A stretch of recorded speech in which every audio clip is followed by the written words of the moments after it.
Hi, welcome to this episode in Dementia Extras, this time dealing with the trauma of putting your loved one in a care home. My book on dementia explores why caring is still playing catch-up with the rest of the services surrounding the modern-day package available for people living with dementia. It focuses on the unmet needs of the carer, which persist to the present time. It's packed full of advice and support and raises two important challenges to the establishment about the way in which carers are regarded and treated. So, this video then concentrates on that most awful of times when your loved one has to go into full-time care and you are left on your own devices. Stand by for one of my pet diagrams. If you look in the bottom left-hand corner, the little black blob, that's a carer and a loved one.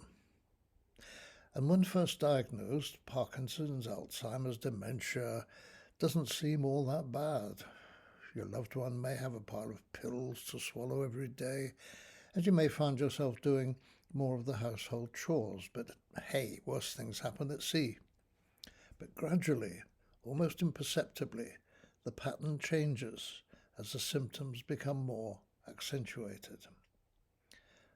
The blue curved line I've shown charts the progress or otherwise of the loved one while they're still in the family home living with you. And that's the path that's taken by the carer. You will notice that they're almost the same, but not quite. I shall return to that in a moment. So, gradually, almost imperceptibly, the pattern changes as the symptoms of the loved one become more accentuated. Later on, other illnesses may accelerate the decline, and your loved one could end up, as was in the case with me, in a wheelchair. Finally, as you see, I put some little stages in rather arbitrarily. 1, 2, 3, and 4. Finally, let's say at stage 4, and the not very scientific progression there, the demands become so great that and your loved one has to end up in a residential home. This is a hugely traumatic point for the carer, much more so than for the loved one, who after a time settling in will almost inevitably become more settled as the dementia takes increasing hold. You'll notice that the paths of the two diverge quite clearly after the loved one has gone into a home. You seem to go in one direction and like that, and the loved one goes in a quite different direction. Now,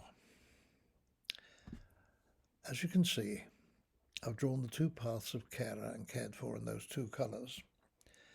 And, as I've said, the pathway of the two diverges slightly as the caring role becomes more and more dominant. Then, with the move to the care home, the loved one moves away physically, and suddenly you face what is a life-altering crisis.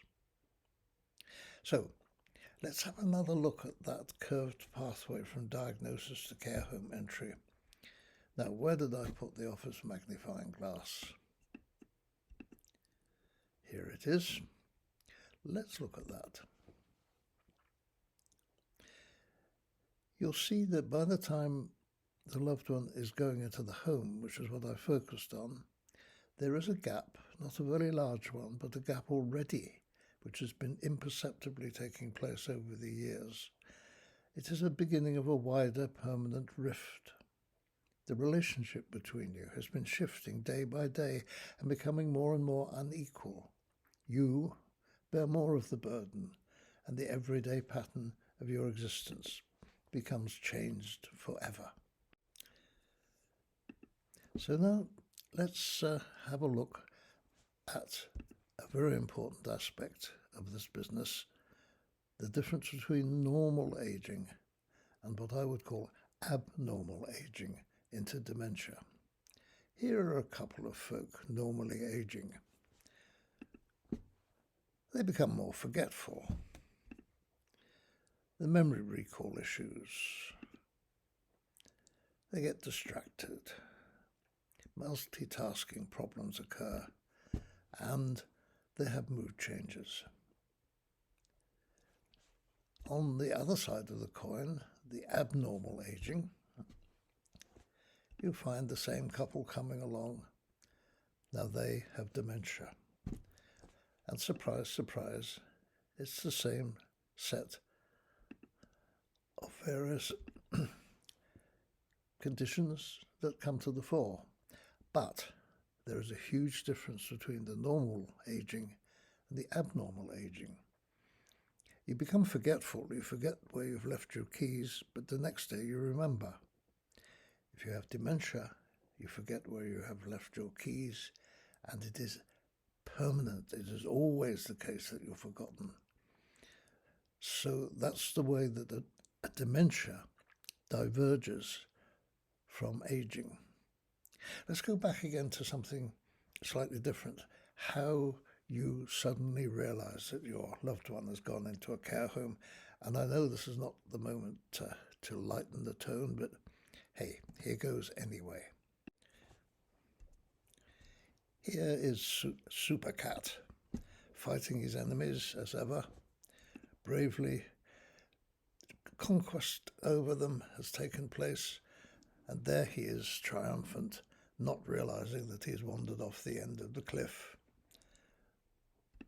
It's not until he actually looks down that he realizes that something is ever so slightly amiss. And, like good cartoon character, he falls out of a clear blue sky. And there he is. Ouch. That's exactly what happens to us when it dawns on us that our loved one is in a care home and that the situation is for keeps. Now, here's what at first sight appears to be a quite innocent and innocuous statement by a nurse in my loved one's care home. She said, "We all know how devoted you are to her." Think carefully about that, though, for a moment.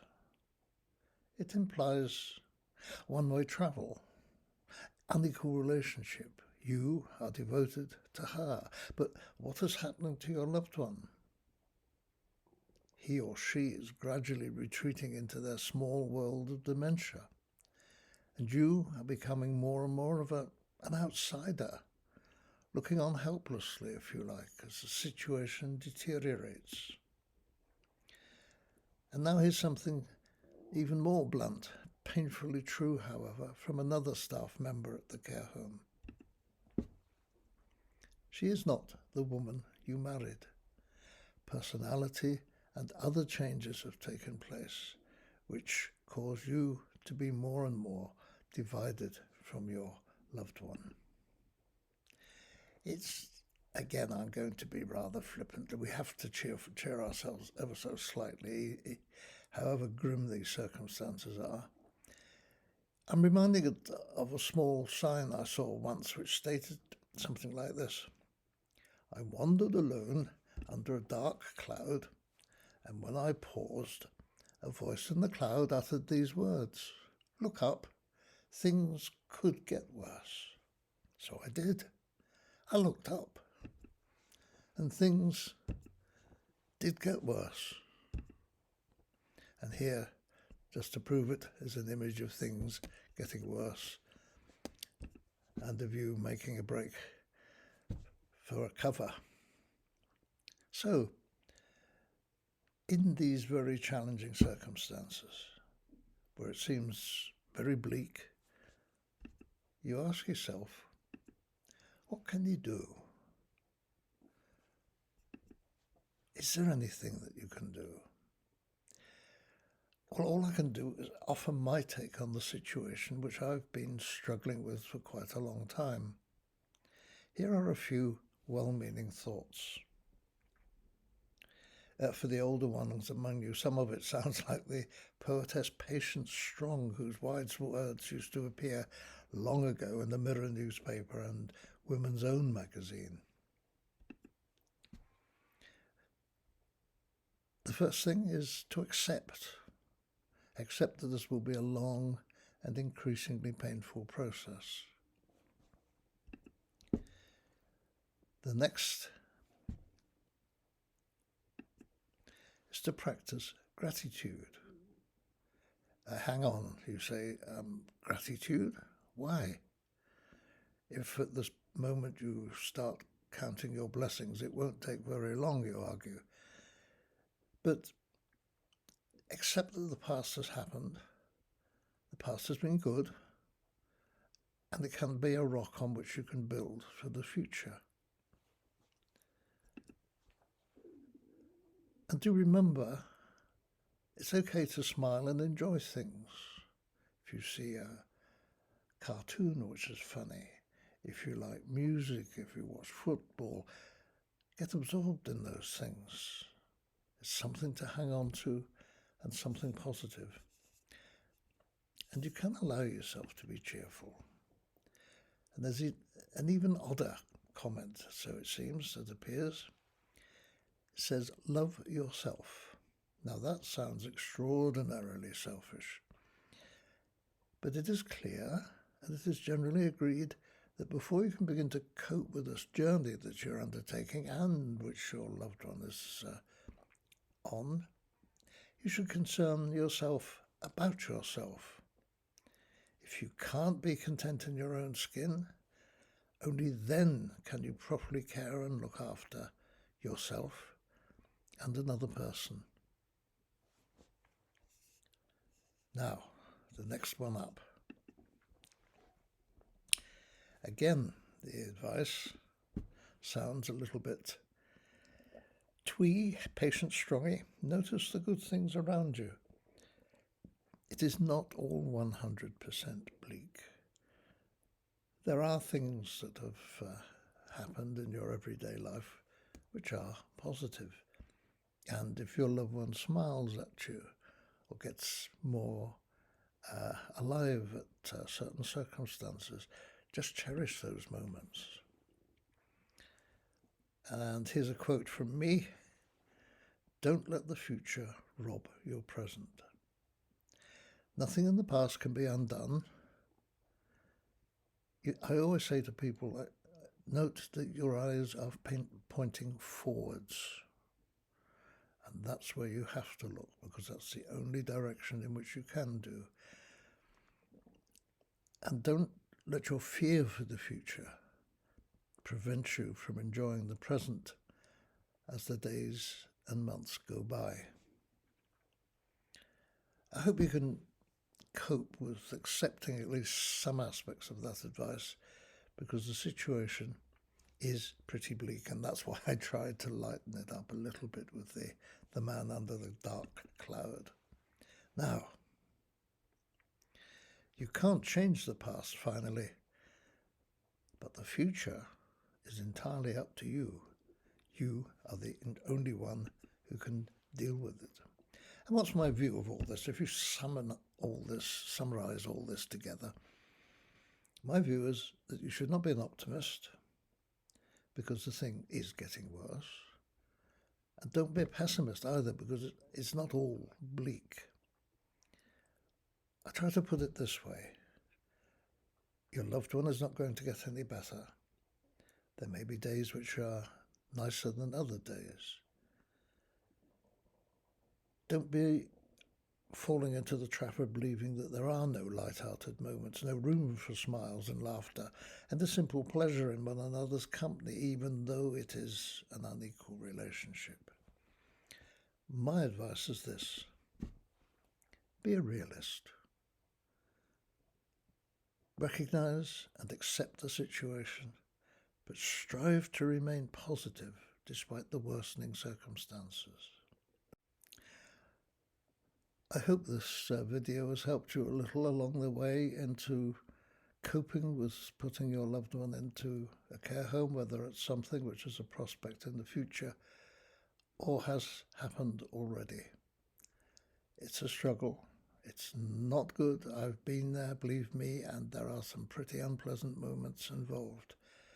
But I'm sure you have the courage, the character, in order to face those circumstances. And I'll tell you why. Because it takes a very special kind of person to look after somebody at home as the main carer, the informal carer as they call it, over all these years and through all those crises. And that means that you do have the courage to look to the future, and for the sake of what has happened between you and your loved one before they became ill. Face the future with determination and smile when you can. Thank you for watching. Please select one of the other videos which is here. Tick the thumbs up button if you feel like doing so, and also tick the subscribe button and ring the bell to get notifications of when other in this series of Dementia Extras appears.